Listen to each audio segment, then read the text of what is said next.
even when we're in the midst of pain, we can trust the Father. But Jesus reveals something even more.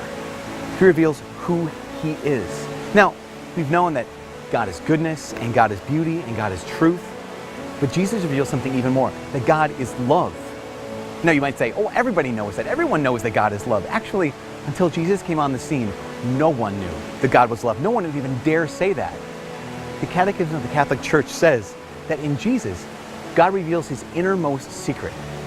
Wouldn't you want to know the innermost secret of God? It says this, that God is an eternal exchange of love. That God is a communion of persons. Now, we're used to saying that God is a Trinity. He's Father, Son, and Holy Spirit, and that's true. But it seems really abstract. We wonder, what does it mean, or what does it mean for me? One of the things it means is this. If God's deepest identity is love, love isn't just something God does. Love is who God is. Well, who's made in the image and likeness of God? You are. That doesn't just mean that you can think like God or you can choose like God.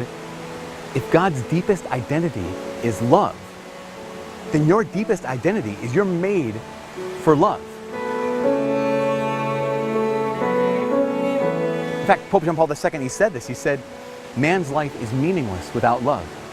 Without love, he remains a being incomprehensible to himself. His life remains senseless unless he experiences love.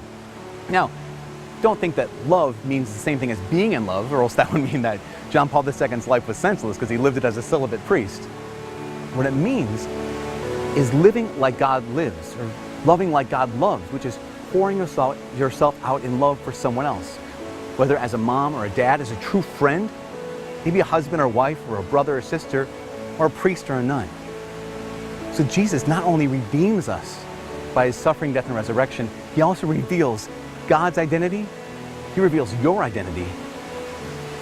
And God's only getting started.